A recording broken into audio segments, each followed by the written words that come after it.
Hello, Nev here, and today on Man Can Cook, I'm going to be making kale chips. Now these chips are so simple to make, they're just a little bit labour intensive, but I reckon that if you have children, they're going to eat these with reckless abandon, and I'm sure you'd be happy for them too. So I reckon that the labour is worth it. For this recipe, you'll need one bunch of kale, this is a fairly large bunch, 2 tablespoons of olive oil, half to 1 teaspoon of sea salt, 2 teaspoons of nutritional yeast, or you could substitute this for Parmesan cheese, and half a teaspoon of onion powder and half a teaspoon of garlic powder. What you need to do is start by breaking all of the leaves off the kale so that we don't get the central stalk. Just breaking them up into pieces and putting it in a strainer. And then you can compost this.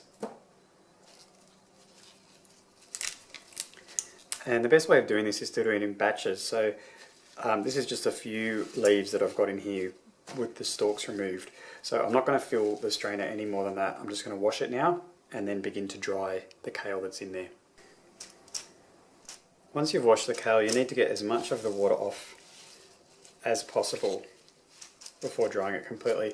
If there's any moisture left on the kale, it won't crisp up in the oven, so that's why this step is really, really important.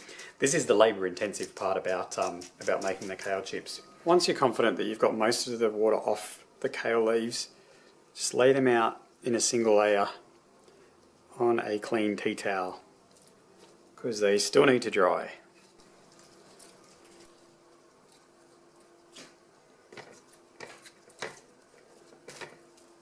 So you want to leave this here until it is completely dry. Don't leave it too long though, because the kale can start to turn yellow. You can help it along by just patting the top of it with another tea towel. Once the kale is dry, put about half the kale into a large bowl, fill it up about 3/4. Put the 2 tablespoons of olive oil over the top, and with clean hands, cover all the leaves with the olive oil. Now I should have mentioned that the ingredient amounts that I listed were for half the kale, so if you've got a big bunch like I had, you're going to need double the amount of ingredients. If you've got a small bunch and it will fit in a large bowl like this, then just one lot of the ingredients and toppings should be fine. This bunch also being so big is going to take up about 6 trays in the oven. Once all of the leaves are really well coated with the oil, add all of the other ingredients. And then mix those into the kale.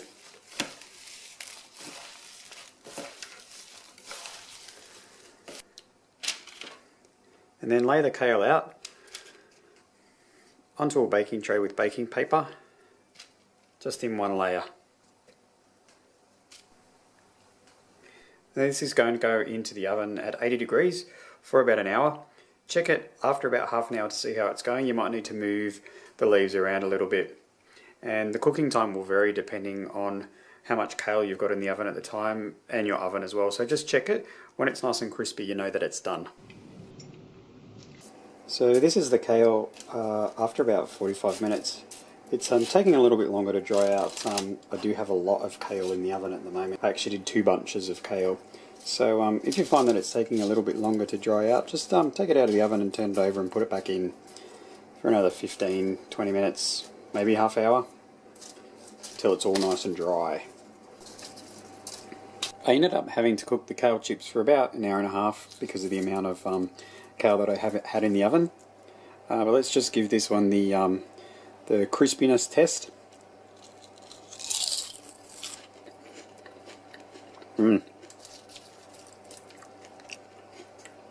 Oh, yum. I dare you to stop at one.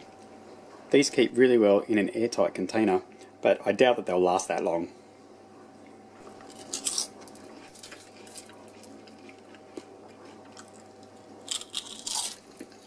What did you think? Would you give these chips a go? I'm sure you'll love them, and if you have children, they'll love them. Imagine putting these in your child's lunchbox. Thanks for watching, and I'll see you next time.